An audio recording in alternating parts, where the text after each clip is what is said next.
Parecía que España había aprendido la lección tras la Primera Guerra, pero las llamas del conflicto volvieron a encenderse. La Segunda Guerra Carlista fue aún más brutal y amarga, que hizo que este país, ya herido, volviera a dividirse en dos. En Cataluña habían persistido bandas carlistas tras el fin de la Primera Guerra Carlista, aunque actuaban más como bandoleros que como guerrilleros. Ya en la década moderada, desacreditado el carlismo por la derrota en la Primera Guerra, abandonado por muchos de sus famosos defensores tras el Convenio de Vergara y juzgado por muchos como incompatible con la civilización de la época, en octubre de 1844, Antonio de Arjona, representante de Carlos María Isidro, fundaba en Madrid el diario La Esperanza, a fin de mantener viva la causa carlista. Pero aquí está lo sorprendente: el 18 de mayo del año siguiente, don Carlos abdicó en su hijo primogénito, Carlos Luis de Borbón y Braganza, con la intención de que éste procurase contraer matrimonio con su prima Isabel II y resolviese así el problema dinástico. Carlos Luis, conde de Montemolín, conocido como Carlos VI por sus seguidores carlistas, intentó adaptarse a los tiempos. Aunque defendía los principios del absolutismo, aceptó algunas ideas de la revolución liberal para ganar apoyo. El plan era clave: casar a Isabel II con Carlos Luis para unir las dos facciones y resolver la disputa dinástica. Pero fíjate, uno de los mayores impulsores de esta idea fue el influyente clérigo catalán Jaime Balmés, quien intentó crear un partido monárquico moderado para llevar a cabo este proyecto. Finalmente, y aquí viene lo más curioso, Isabel II rechazó la idea porque su primo le desagradaba físicamente. Carlos Luis padecía estrabismo, es decir, bizquera. El resultado fue inevitable. En 1846, Isabel II anunció su matrimonio con otro primo, Francisco de Asís de Borbón, que sí contaba con el apoyo francés. Esto hizo toda la diferencia. La ruptura definitiva entre las dos facciones avivó las llamas del conflicto. A la cuestión dinástica se unió la crisis agraria e industrial de 1846, especialmente importante en Cataluña, y algunas reformas impopulares de los gobiernos moderados de Narváez, como las quintas, el impuesto de consumos y la introducción de un sistema de propiedad liberal que entraba en contradicción con los usos comunales de la tierra. Desechadas las proposiciones pacíficas de Carlos Luis, estos recurrieron de nuevo a las armas. En Burdeos, el conde de Montemolín lanzó una nueva proclama el 12 de septiembre de 1846 y luego pasó a Londres para organizar sus proyectos y desde allí dirigiría la guerra.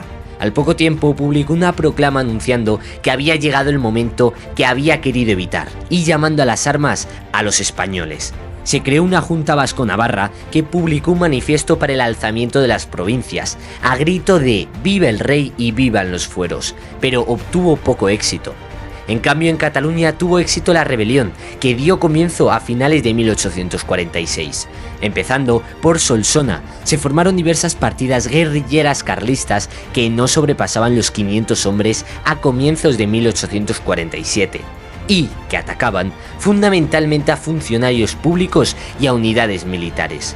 Lo más impactante es esto: estas partidas actuaban al modo de las guerrillas y estaban integradas por grupos poco numerosos de hombres con un cabecilla. Actuaban en la zona donde tenían su residencia y eran buenos conocedores del terreno. El líder carlista más importante de este primer momento fue el sacerdote Benito Tristany, quien junto con Porredón y 300 hombres bien armados, en febrero de 1847 protagonizó una entrada en Cervera para hacerse con fondos y munición.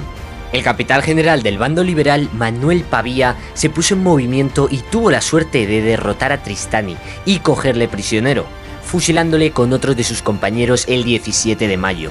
Porredón, que había caído enfermo después de entrar en Cervera, también fue descubierto. Con la muerte de estos dos jefes, el gobierno liberal dio por terminada la guerra, pero no fue así, pues aparecieron nuevas partidas como la de Tintoret en Igualada. Pero lo más inesperado es que la represión enérgica de Narváez no desanimó a los carlistas, y al año siguiente ocurrieron insurrecciones en Cataluña, conspiraciones militares en Málaga, motines en Madrid y otros puntos.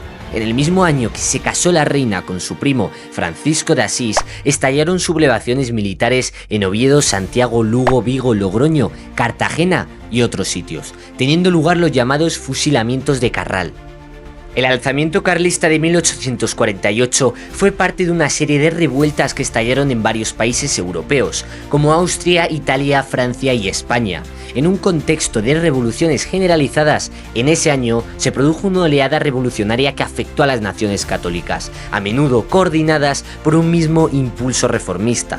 En Austria, la sublevación en Viena obligó a Metternich a huir a Francia. La Revolución de Febrero derrotó a Luis Felipe y proclamó la Segunda República. En Italia, las revueltas forzaron a los soberanos a otorgar constituciones y provocaron la huida del Papa Pío IX.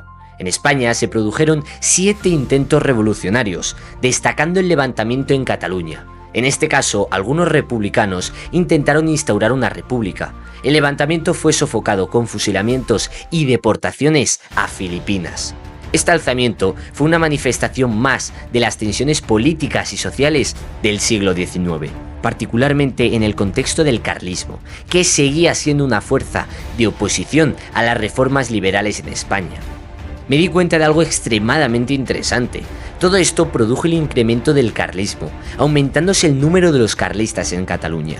El 21 de febrero, las fuerzas carlistas lideradas por Borghès, Castells y Caletrús se apoderaron de Igualada, llegando después Borghès hasta Sants, a las puertas de Barcelona. También el general Masgoret entró en España, dando el 1 de abril una proclama, atacando al gobierno de Isabel II y excitando a los pueblos a tomar las armas por Don Carlos, es decir, por Carlos Luis. Hubo combates también en otras partes de España, aunque de todos modos el ejército carlista tardaba en crecer y tropezaba con serias dificultades. Narváez había logrado dominar las sublevaciones progresistas y republicanas y su severidad imponía a no pocos. El conflicto continuó con la batalla del Pasteral en enero de 1849, donde las fuerzas carlistas de Cabrera se enfrentaron a las columnas liberales de Concha. Cabrera, herido en el muslo, tuvo que retirarse, mientras se intensificaba el uso de sobornos y conspiraciones para debilitar a los carlistas. Pero fíjate, sumado a esto, los carlistas se enfrentaron a una fuerte persecución. Cabrera pidió ayuda a Don Carlos en Londres, pero el príncipe fue capturado antes de llegar a Cataluña. La derrota se consolidó con la pérdida de fusiles y la creciente desorganización de las fuerzas carlistas. Finalmente, tras el acoso constante y la retirada de Cabrera a la sierra, el 23 de abril de 1849, él y sus hombres se refugiaron en Francia. A mediados de 1849, el gobierno de Narváez ofreció una amnistía, lo que permitió el regreso de más de 1.400 carlistas a España, muchos de los cuales participaron después en la Guerra de África. El periodista Pedro de la Hoz, director del diario carlista La Esperanza, atribuyó la derrota de los carlistas al hecho de no haberse producido 2 circunstancias. La primera era que los carlistas, alzados en armas debido a su escaso número, no habían tenido posibilidades de atraer a su causa a una parte del ejército. Y la segunda, que tampoco habían contado con una cooperación fuerte del bando revolucionario o progresista. Si te ha gustado, suscríbete, y esto es una serie de 3 capítulos. No olvides ver el primero y estar atento al próximo que va a salir.